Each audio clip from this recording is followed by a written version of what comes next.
Hey everyone, welcome back to another video. So the intro montage of this episode, I had one project I was working on and ended up making a mistake and switched over to another one. So the mistake, we'll start with the negative first.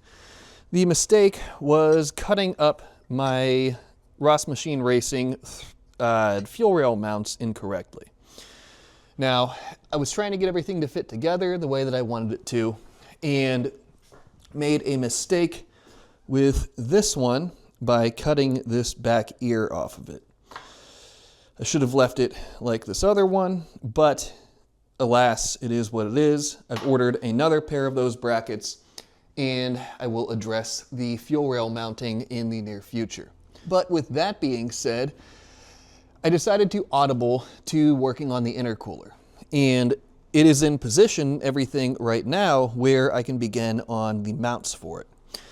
So the first thing I had to do was remove either the accumulator or receiver dryer, whichever one that this car uses.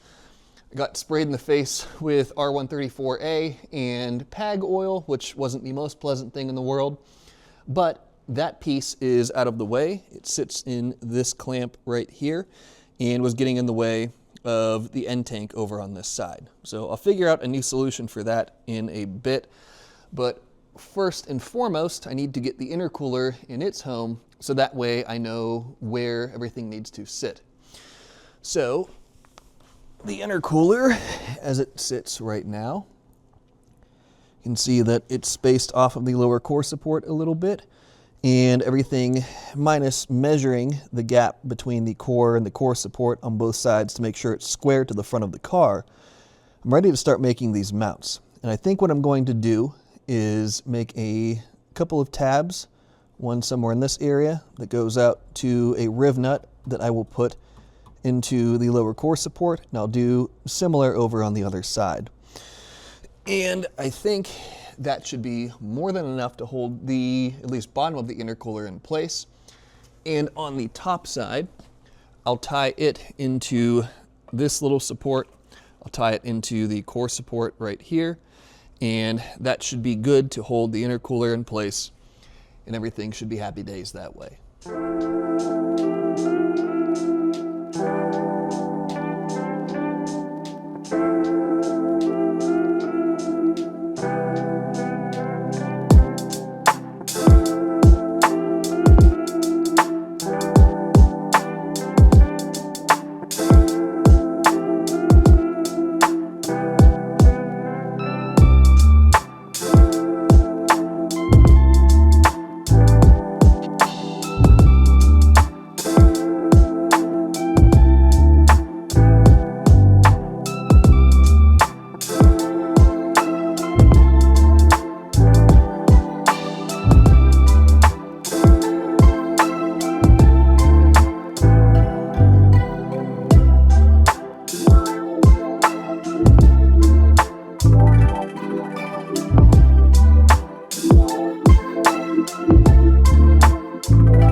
Well, the lower mounts on the Aristo's intercooler are now in place, and the intercooler is almost ready to support its own weight.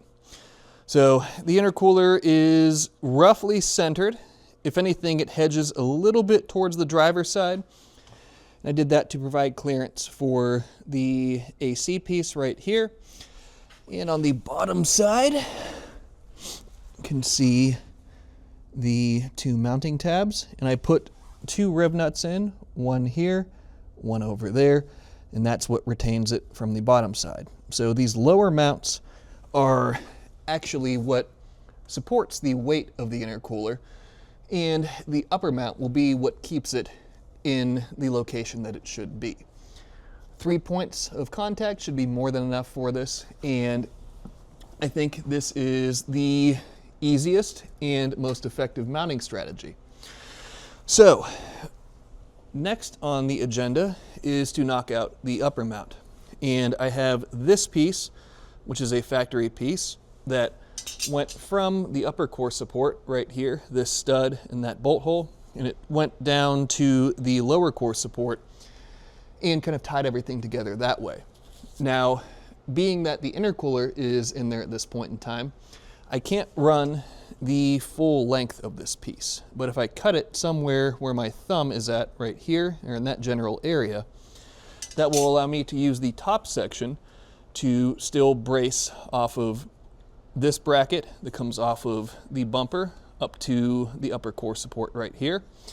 And if I take this piece of 1-inch aluminum strip stock and I bend a little tab and locate it appropriately and everything else, well, then I can tie the intercooler into the bumper and into the upper core support, and that will keep the top of the intercooler in the location it needs to be, and will keep everything happy the way it needs to be for the upper core support and all of that.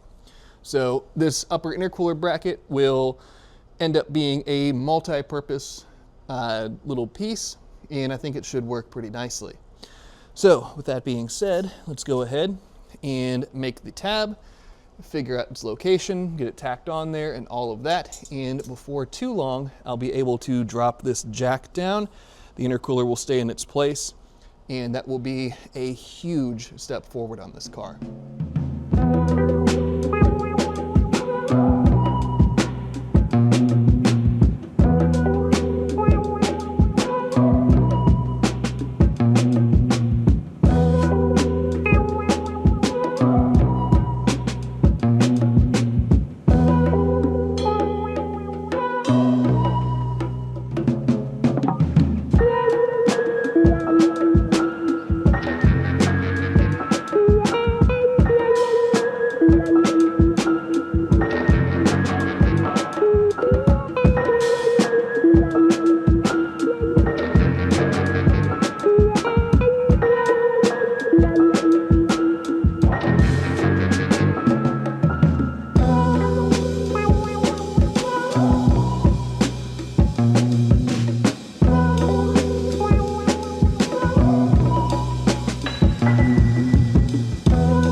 Well, with the Aristo's intercooler now mounted, that is a huge step in the right direction and a huge weight off of my shoulders at least. So let's talk about how this happened. So we'd already talked about the bottom side, the two tabs with the M8-125 fasteners attaching the intercooler to the lower core support. And on the top side here, like I said, I made this little tab, welded it to the top of the intercooler, and it sandwiches in between this bumper support bracket here, as well as this bracket that originally went down to the lower core support. So from the top of the intercooler down to the lower core support, the rest of this upper bracket was replaced with the intercooler. And I did this to have everything fit together nicely and be nice and rigid and solid mounted without having it be incredibly difficult to get the intercooler in and out of the car. It's nice and solid, and if we look at it from this vantage point, the bracket kind of just blends into the rest of the front of the car, which is exactly what I wanted. Between not having a whole lot of options as far as places that I could tie the top of the intercooler into, and not wanting this to be, or to have any big bulbous mounting brackets or anything coming off the top, sometimes simplicity is the best recipe for success, and this was certainly one of those instances.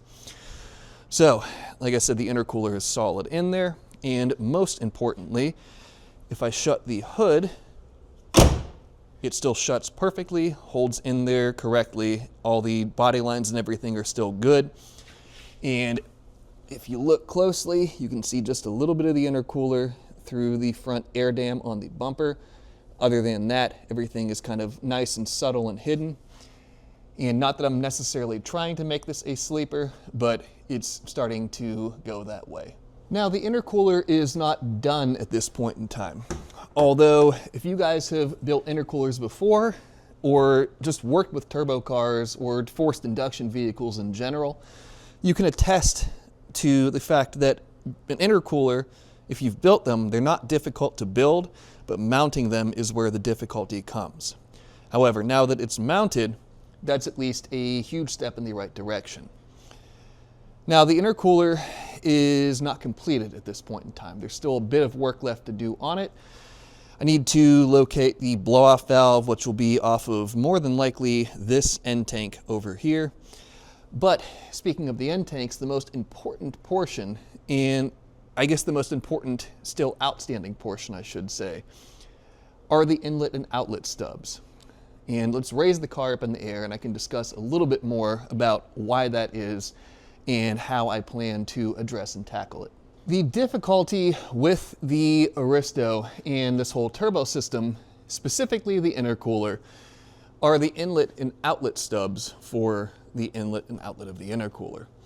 Now, like I talked about in a previous episode, I can't easily run the tubes kind of out and around without having to cut a bunch of the front of the car apart, which I'm frankly just not willing to do. And that leaves me with these kind of cutouts in the core support, this side on the driver's side, and then this side on the passenger side, to fit everything through and to make all of this work. Now, I built the intercooler in the end tanks, so it takes up pretty much as much of this front mouth and front air dam on the bumper as possible. And that doesn't leave me with a ton of room to fit these stubs through here. Now, in a perfect world, the hot side or the inlet side of the intercooler over here will have a 2.5 inch stub. And on the cold side over here, it will be a 3 inch. Now, the reason that I would like to upsize the outlet side of the intercooler is to lower the actual airspeed of the air that's traveling up into the throttle body, into the intake manifold, and therefore into the engine. If the air is slowed down a little bit, then in a perfect world, that will provide a little bit greater opportunity for better air distribution through the intake manifold and better operation of the engine overall. However, at least down here on the actual outlet side of the intercooler, I may end up having to run a 2.5 inch section until we get past the lower core support here. And then as the tube shoots upwards, then I can transition it to 3 inch where it will make its way up to the throttle body. We're still a little ways away from worrying about routing the tubing and everything else, But that's at least my game plan as of right now. Best case scenario, 3-inch on the outlet side of the intercooler. Worst case scenario, 2.5-inch, transitioning to 3-inch up to the actual throttle body. Now, I don't want to really build those sections or do a whole lot with them right this moment, as I need to get the radiator built before I do that. And in speaking about the radiator, if you see that large box over there on the table right there, well, I think there might be some radiator components in that box. All right, so with the box moved off of the table to provide a little bit of additional space here to show all of this, let's take a look at what I have for the radiator on the Aristo. Now, first off, at least first coming out of the box, as far as cooling system stuff is concerned for the Aristo, we have its fans. And what I chose for it are 2 Spall 10-inch brushless Polar fans. Now, they have a variety of different sizes of Polar fans in their brushless line, and I opted for these 10-inch fans for a couple of reasons. First off, they will allow me, being a little bit smaller, to place them pretty much wherever I want on the shroud. And secondly, and probably the most important portion, is how they actually mount to the shroud. If I pop this one open and slide it out of the box, then we can talk about what exactly I mean by that. These fans are surface mounted, meaning that how it's facing you guys right now is how it mounts onto the radiator. This backside right here is what actually connects to the shroud, whereas this side right here is what faces the engine bay. Now, Spall has 2 different types of fans and 2 different methods of the ways that they mount the fans to a shroud. There's either a surface mount or there is a drop-in. Like I said, surface mount means it mounts to the surface of the shroud, with the majority of the fan sticking out past the shroud, as opposed to a drop-in fan would essentially be inverted, meaning that this flat section right here would be facing the engine bay side, while the motor and most of the fan sits inside of the shroud. Now, both are perfectly adequate and perfectly sufficient, but for the way that I want everything to lay out on the radiator for the Aristo, I really did not want a massive, deep shroud to fit everything in there, which is why I went with these 10-inch surface mount fans. These are the same fans that I have on the Mark II behind me, and they've worked phenomenally for that car, and I suspect they will work phenomenally for the Aristo as well. Now, these Spall brushless fans are pretty incredible with the amount of air that they will move. I don't recall what the exact spec is off the top of my head, and it does vary a little bit depending on how thick the radiator is and everything else, but I figure 2 of these fans should be perfectly adequate to keep this reasonably simple streetcar setup for all intents and purposes. There isn't anything that crazy going on with it, but I think that these fans will be all right to keep everything cool and operating correctly. And I've had great luck with Spall stuff in the past, which is why I continue to use it. Moving past the fans themselves, we have all of the wiring and everything else that's necessary to make these fans work. In my hands right here is the temperature sensor, and this is essentially the brain of the fan. Now, this sensor, it's a 3/8 NPT thread. You thread it into a port on the radiator so it can actually see the coolant or come in contact with it. And they sell a variety of different temperatures for these. This one right here is a 165 to 185 degree temperature sensor. And why there is a range of temperature associated with these sensors is because the fans, being brushless fans, can be pulse width modulated and actually are programmed and designed to work in such a manner. What I mean by that is at 165 degrees, the fans will come on at a lower duty cycle, or they'll come on lightly, I should say. And then as the temperature of the coolant continues to rise, the fans will ramp up until 185 degrees when the fans are spinning at full song. Once they have cooled back down to the cooler temperature, being 165 degrees or less that this little sensor will see, the fans will gradually ramp down and turn off, and then the cycle repeats itself as needed to make all of this work and be happy. So in addition to that, we have the actual fan sensor pigtail harness right here. I believe this is what plugs into the little sensor here, and this would go up to your ECU or however you are interpreting and controlling the fans that way. And then we have these two harnesses, which these are the harnesses that actually connect to the fans themselves.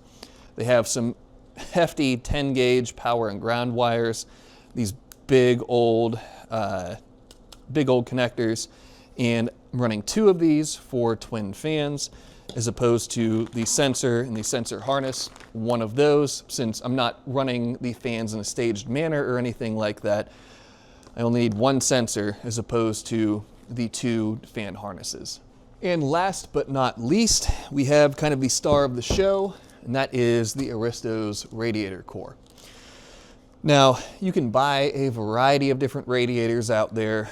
There's a huge number of manufacturers, and I'm sure that there's a pre-made example for the Aristo. However, I was not interested in using any pre-made examples for this car. I really want to build my own so I can tailor fit it exactly the way that I want it for the to fit in the car correctly, and to have bungs and ports and things along those lines located in the areas that I want them to be. And that is why I'm building the radiator for the Aristo. Now, this is a pretty hefty core. It is 31 inches long, 16 inches tall, and 2¼ inches thick. This is a monster of a radiator core, and it should do a great job at keeping the Aristo cool.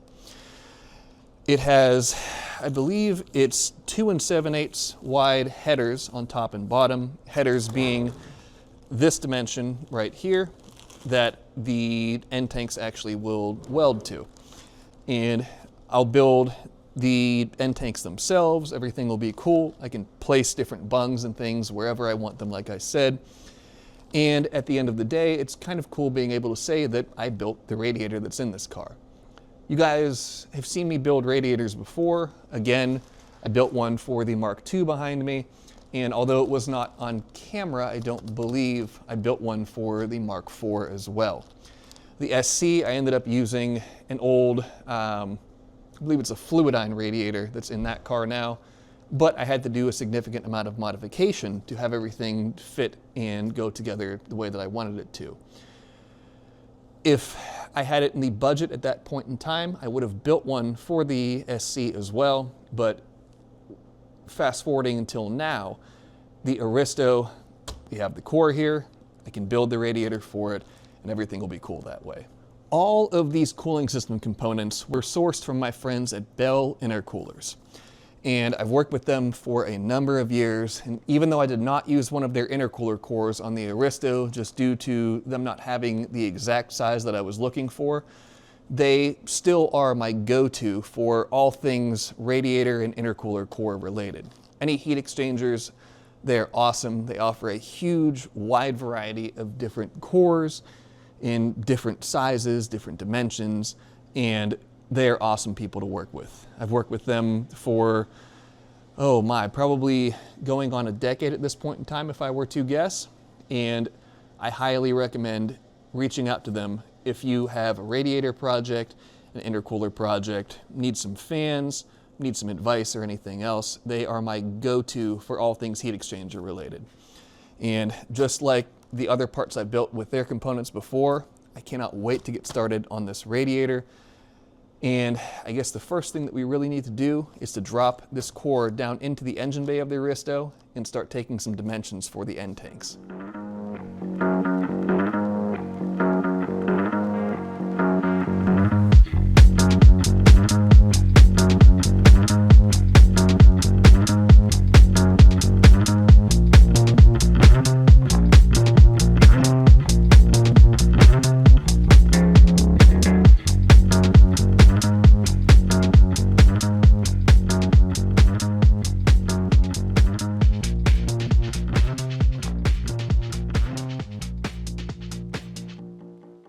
I cut a couple of spacers out of some extra stainless tubing that I had to act as at least analogs for the lower end tank on this radiator.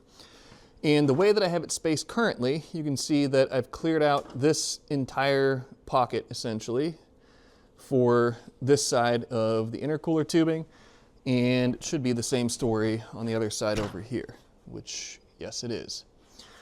So now I need to determine the kind of overall heights or overall depths of the two radiator tanks. And up here you can see I have a little bungee cord holding the radiator core in place. And I measured off of the Aristo's factory radiator right there the distance that the actual cap sits above these hold down brackets, these tie downs, and it ends up being right at 3/4 of an inch over that.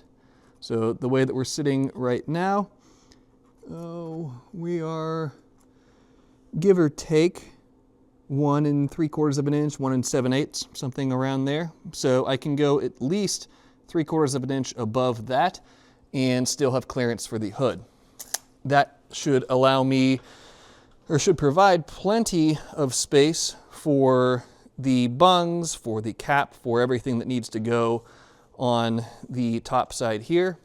And same deal with the bottom side. Bottom ends up being inevitably less busy, as really the only couple of necessities that need to be down there are the actual radiator neck itself, or the port that will connect to the rest of the cooling system and rest of the engine, and a drain bung.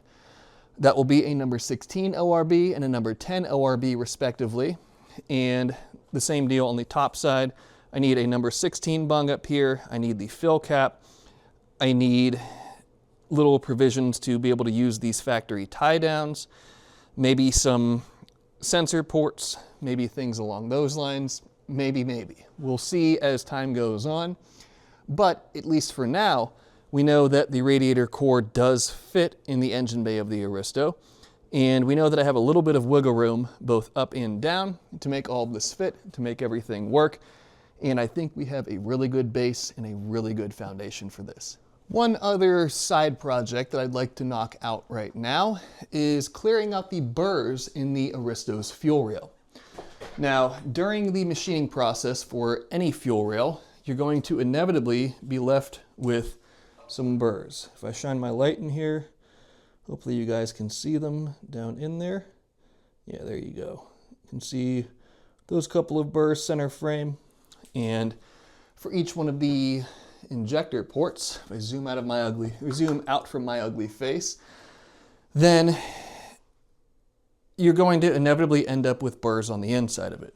So what I did is purchased this 7/8 diameter flex hone, which matches up pretty nicely to the diameter of the fuel rail, or at least its internal bore. What I'm going to do, and you can see I modified it, put a piece of stainless tube, so that way I can actually reach a decent distance down inside of the fuel rail. But I'm going to use this hone to attempt to knock down those burrs on the inside. Not that they would cause an issue, as I'm sure there are a ton of fuel rails out there that have these burrs and they have no issue. But since I have the ability to solve that problem, I'm going to do just that.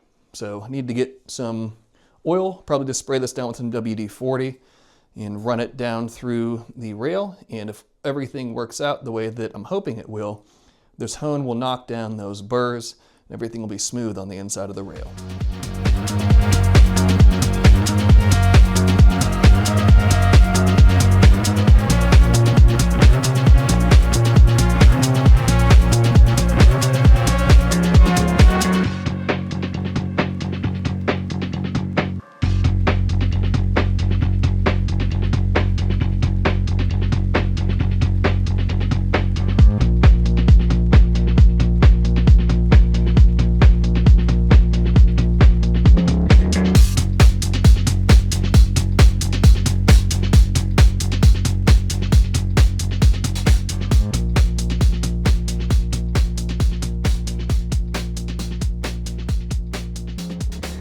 Well, the honing on the Aristo's fuel rail went exceptionally well. As you guys saw from the little clip, all of the massive burrs that were on the inside of the rail are no longer there, and I feel much better about this rail moving forward. I still have some work I need to do on it, and we are not done with the rail nor the intake manifold, but at least I can now weld my bungs onto the rail and everything is good to go that way. It's a huge weight off my shoulders and something that I'm glad I did not forget in the process of doing this build. As if you guys have built cars before, you know there are so many moving parts and moving pieces with them, no pun intended, that it can be really easy to look past little things like that that could have big consequences. But with the intercooler mounted in the Aristo, the radiator core now on hand, and materials ordered for the tanks for it, and some really good progress having been made in this episode, I think this is where we're going to leave off for this one. So in the next episode, I think that we will more than likely get started on the radiator, get the tanks built for it, get it to the point where it can go in the car for good, as that being located dictates where the inlet and the outlet stubs where the intercooler can be located at, and a lot of things hedge off of other things right now. I know this episode was a little bit all over the place, at least it seemed that way to me, but this is kind of the chaotic portion of this build. Trying to get the front end all squared away with the heat exchangers, with routing everything and planning for all of that. It is a busy time on this car, and there's a lot to do. A lot has already been done, but there is still so much left to do on this. But as I say week after week as we're working on this car, it's coming together exactly how I want it to, and this really, truly is my dream build. So with all of that being said, let's go ahead and wrap this one up. So thank you guys, as always, for coming along on all of these different journeys and all of these different adventures with me. I hope that you guys are enjoying the Aristo build. I am certainly enjoying it very much so. As I said, it's my dream build. It's coming together exactly how I want it to. And this car will be something really special when everything is said and done. Hopefully you guys are enjoying the process, maybe learning a few things along the way, as I know I certainly am. So from the bottom of my heart, I thank you guys very much once more, and I look forward to continuing to bring these episodes to you week after week. But with all of that being said, that'll be about the end of this one. So as always, be sure to subscribe, leave a like, leave a comment, and check out the website for manifolds and merch and all things good that way, including my new retro collection. Right now, I am wearing my brand new Green Horizon Retro Collection hoodie. I opted for it in a green hoodie, and the green on green printing, I think it looks really cool. On the back side, I don't know exactly how much you guys will be able to see. Kind of a weird angle right there. Hopefully you can see something. If not, you'll see it in upcoming episodes. So if this hoodie is something you're interested in, the Retro Collection link in the description below is where to find it. This Green Horizon design is available in hoodies, t-shirts, flannels, hats, and maybe some other things that I'm forgetting right now. But if you like the Green Horizon design, as well as the other 3 unique colorways, feel free to scoop anything up off of the Retro Collection or out of any of the other merchandise offerings that I have. If nothing there does strike your fancy, nothing there is something that you would like to wear around, that's okay as well. Hopefully I offer something in the future that does speak to you and that you would like to add to your collection. But with all of that being said, and more huge steps made on the Aristo project, that'll be the end of this one, and I will see you guys in the next episode.